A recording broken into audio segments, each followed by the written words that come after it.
Hello friends, स्वागत है आपका इन द स्टडी पॉइंट में। दोस्तों आज मैं फिर लेकर आया हूँ 15 नए क्वेश्चन। तो दोस्तों बिना देर के सीधा वीडियो पे चलते हैं। फर्स्ट क्वेश्चन है A/B इज इक्वल टू 3/4, यानी A/B इज इक्वल टू 3/4 तथा B/C बराबर 8/9। तो क्या किसका मान ज्ञात करना हमें? A/C का मान ज्ञात करना हमें। ठीक है, तो सबसे पहले यहाँ से A की वैल्यू निकालिए। तो ये हो जाएगा A/B is equal to 3/4। Same यहाँ से भी हो जाएगा B/C इज इक्वल टू 8/9। ठीक है, यहाँ से A का मान कितना हो जाएगा? ये हो जाएगा A बराबर 3/4 B। ठीक है, और यहाँ से C का मान हो जाएगा, देखो 8C बराबर ये हो जाएगा 9B, और यहाँ 8 गुणा में है तो यहाँ बटे में चला जाएगा। ठीक है, A/C। अब किसका मान निकालना हमें? A/C का। ठीक है, तो इसका मान कितना हो जाएगा? इसका हो जाएगा 3B/4, इसके बटे में 9B/8। ठीक है, तो इस प्रकार ये हो जाएगा 3B/4 गुणा गए 8/9B। ठीक है, B से यहाँ B कट जाएगा और ये हो जाएगा 4 दूना 8 और ये हो जाएगा 3 3 9, यानी कि 2/3। ठीक है, और दूसरे मेथड से कैसे कर सकते हो आप? ये देखिए 3/8 ये हो जाएगा 24 और ये हो जाएगा 4 36। ठीक है, और 12 दूनी 24 और 12 3 36। इस प्रकार भी काट सकते हो आप। ठीक है, नेक्स्ट क्वेश्चन क्या है?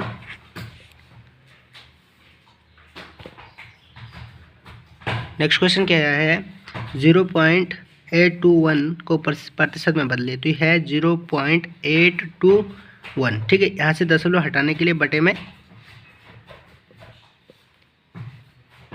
ठीक है, ये भिन्न हो गए। अब 1 2 3 अंक थे, इसलिए मैंने दशमलव हटाई और बटे में 1000 लिखा। ठीक है, गुणा गए 100, तो 2 जीरो से 2 जीरो कट जाएंगे, यानी हमारे पास हो जाएगा 821/10। यानी कि इसको अगर भाग देते हैं 10 की तो ये आ जाएगा 82.1%। ठीक है, नेक्स्ट क्वेश्चन क्या है? x + 3 is equal to 0। x + 3 is equal to 0, तो x की वैल्यू क्या होगी? ठीक है, तो x की वैल्यू हो जाएगी -3। प्लस का इधर माइनस का चला जाएगा। ठीक है, नेक्स्ट क्वेश्चन क्या है? यह है √82 बराबर क्या होगा? ठीक है, तो देखिए इसके मैंने ऑप्शन इसलिए दे रखे हैं क्योंकि ऑप्शन से समझाने में ज़्यादा इजी है। क्योंकि देखिए दोस्तों ये है 93, ये है 94, ये 93, ये 91, 90, 97 इसके ऑप्शन है। तो देखिए 3 अगर लास्ट में किसी के लास्ट में 3 आता है तो 3 का स्क्वायर 3 3 9 होता है, जो कि इसके लास्ट में वो 1 है। यहाँ देखिए A का स्क्वायर कितना होता है? 1 होता है, इसके लास्ट में 1 है। और 0 तो 0 के 0 ही होता है, 7 49, यानी 49, यानी 4 आएगा लास्ट में। तो इसका इसलिए ये वाला आंसर क्या है आपका? सही है। नेक्स्ट क्वेश्चन क्या है? x इज इक्वल टू 1, तो 2x + 3 का मान क्या होगा? ठीक है, x की वैल्यू कितनी है? 1, तो यहाँ 1 रखना है, यानी कि 2 गुणा गए 1 + 3। x की जगह कितनी रखनी है? x का मान कितना रखना है? 1, तो ये हो जाएगा 2x + 3, यानी 2x + 3, यानी 2 × 2 + 3, 2, ये हो जाएगा आपका 5। ठीक है, नेक्स्ट क्वेश्चन क्या है? नेक्स्ट क्वेश्चन क्या है? √64 माइनस √25। ठीक है, √64 माइनस √25, तो ये इसका मान कितना होता है? ये होता है आपका 8 का स्क्वायर। ठीक है, और ये होता है आपका 5 का स्क्वायर, यानी कि 8 - 5 कितना हो जाएगा? 3। ठीक है, नेक्स्ट क्या है? 6 + a और 6 - a का औसत निकालना हमें। तो 2 अंक है हमारे पास, एक ये और ये। ठीक है, तो ये हो जाएगा 6 + a, और इसको इसके साथ जोड़ दीजिएगा, +6 - a बटे में कितना आ जाएगा? क्योंकि 2 प्रेक्षण है, यानी कि 2 संख्याएं हैं हमारे पास, तो ये बटे में 2। ठीक है, तो a से तो a कट जाएगा, यानी 6 6 कितना हो जाएगा? 12/2। 12/2 का मतलब है 6। ठीक है, नेक्स्ट क्वेश्चन क्या है? x + y square is equal to 100 तथा x - y square is equal to 64। ठीक है, तो यानी ये है x + y का स्क्वायर बराबर 1000। ठीक है, तो यहाँ से स्क्वायर हटाने पर यहाँ का वर्गमूल हो जाता है, तो यानी x + y is equal to हो गया 10। ठीक है, सेम कंडीशन यहाँ भी है, x - y square is equal to है 64। ठीक है, तो यहाँ कैसे हो जाएगा? x - y बराबर हो जाएगा 8 का √ कितना होता है? ये होता है 64 का √ कितना होता है? 8। ठीक है, यहाँ से स्क्वायर हटा और यह रूट चला गया। ठीक है, x - y बराबर हो गया 8। ठीक है, अब देखो इस x - y को यहाँ लिख दीजिएगा, x - y बराबर 8। तो अगर इनको जोड़ते हैं तो इससे ये कट जाएगा, ये हो जाएगा 2x बराबर 8, 10 कितना हो गया 18, और x की वैल्यू हो जाएगी यहाँ पे 18/2 यानी कि 9। ठीक है, नेक्स्ट क्वेश्चन क्या है? तो नेक्स्ट क्वेश्चन क्या है? HCF है 116 तथा LCM है 7700 तथा पहली संख्या 275 है, तो दूसरी संख्या हमें ज्ञात करनी है। ठीक है, तो फॉर्मूला होता है HCF गुणांगे LCM बराबर दोनों संख्याओं का गुणा, यानी अगर x y है तो x गुणांगे y। ठीक है, तो हमारे पास देखिए HCF है, LCM है, x है और y नहीं है, तो y जो है यहाँ से किस में आ जाएगा, बटे में आ जाएगा इसके। ठीक है, जो चीज़ नहीं है, जैसे x की वैल्यू निकालनी तो y बटे में आएगा, और y की, तो इसमें क्या हो जाएगा आपका, ये हो जाएगा 116 इंटू 7700 बटे में 275। ठीक है, इसको आप 25 से पहले काट दीजिएगा, इसको भी। ठीक है, ये हो जाएगा 25 ही कम 25 बचे 2, 25 ही कम 25 यानी 11 बार कटा, और इसको भी काटो 25 से, 25 दिया 75, कितना बचा आपका यहाँ पे 2 और भाग गया यानी 0, फिर यहाँ 2 20 बचा और फिर एक 0 और। ठीक है, यानी कि 25 8 200। ठीक है, यानी हमारे पास हो गया 116 इंटू 308 डिवाइड बाय 11। ठीक है, तो यहाँ इस 11 से इसको काट दीजिएगा, आप देखो 11 दूनी हो जाएगा 22, कितना बचा 8, 11 8 88, यानी कि इसका जो हो जाएगा 116 इंटू 28। तो दोस्तों कैलकुलेशन कर लीजिएगा, इसका जो आंसर आएगा वो ये आपका आंसर हो जाएगा। नेक्स्ट क्वेश्चन क्या है? एक पहिए का व्यास 105 सेंटीमीटर है, 330 मीटर की दूरी तय करने में चक्करों की संख्या क्या है? तो यहाँ पे 330 मीटर है ना दूरी, इसको सबसे पहले सेंटीमीटर में बदल दीजिएगा। सेंटीमीटर में बदलने के लिए आपको 100 से गुणा करनी पड़ेगी।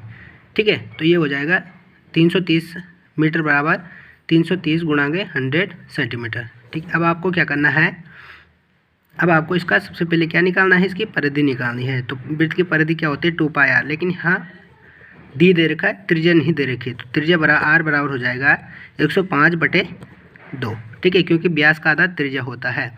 अब हम यहाँ पे परिधि का फॉर्मूला लगाते हैं, ये होगा 2πr, यानी कि 2 गुणांगे 22/7 गुणांगे 105/2।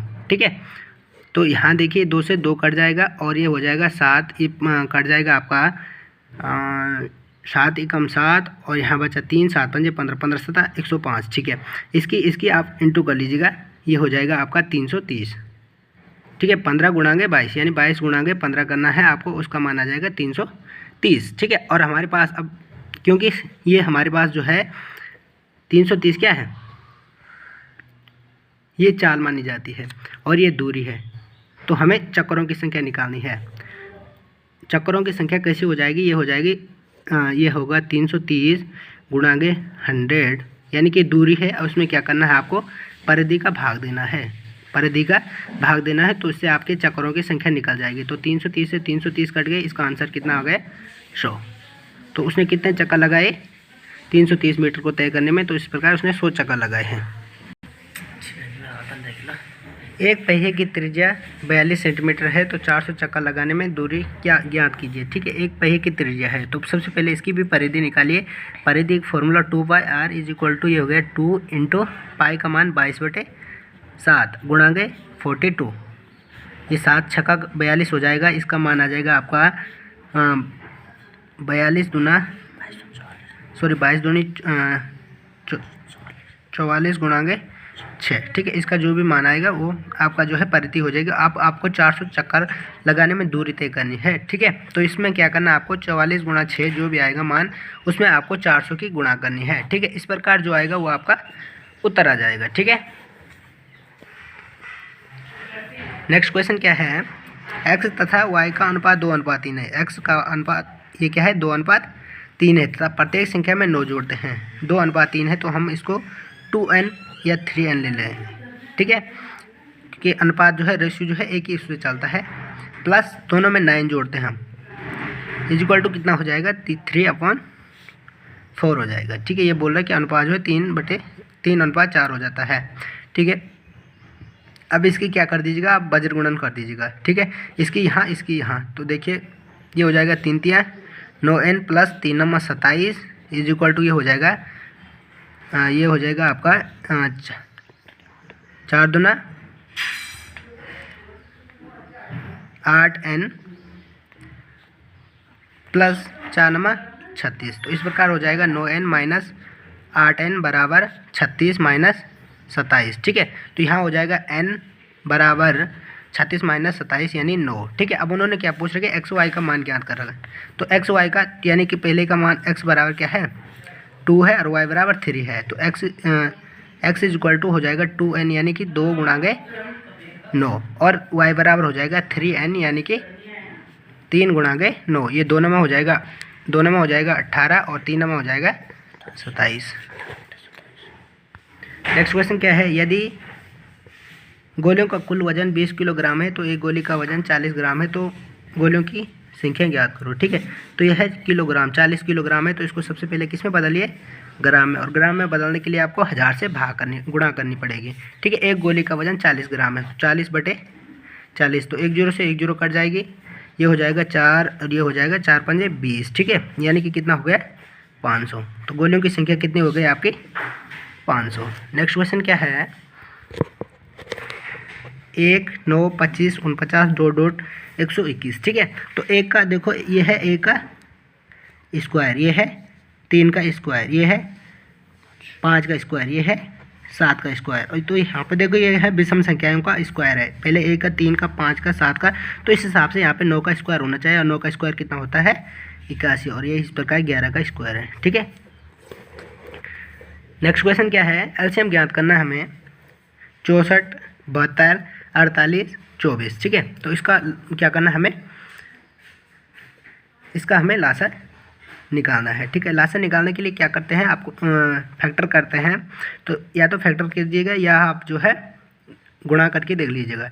अब देखिए जैसे कि यहाँ पे देखिए 6 या 7 और 2 कितना होता है 9, जो कि 3 से डिवाइड है, तो इसका जो एलसीएम आएगा वो भी किससे डिवाइड होगा 3 से डिवाइड होता है। ठीक है, ऐसी कंडीशन में बता रहा हूँ मैं, क्योंकि जो है आपका पेपर जो है इस प्रकार बनाया जाता है कि आपको आसानी से पैटर्न मिल जाए। तो देखिए 7 और 2 9 होता है, यानी कि 9 3 से डिवाइड है, 3 से पूर्ण रूप से विभाजित है, तो जो इसका एलसीएम आएगा वो भी 3 से विभाजित होगा। तो इसमें देखिए 5 7 हो गए 12 12 6 18, यानी ये 3 से डिवाइड है। ठीक है, 6 2 हो गए 12, सॉरी 6 2 हो गए 8 और 8 6 हो गए 14, जो कि 3 से डिवाइड नहीं है, और ये है 3, ये हो गए 15, इसका योग हो गया 15, ये भी 3 से डिवाइड है, और ये हो गए 4 4, ये भी हो गया आपका, ये हो गया आपका 17, जो कि है 3 से डिवाइड नहीं है। तो इस प्रकार इसके 2 आंसर बचते हैं, इन आंसरों में जांच कर लीजिएगा। भाग देखिए 24 का भाग 24 से डिवाइड कर लीजिएगा इसको और इसको।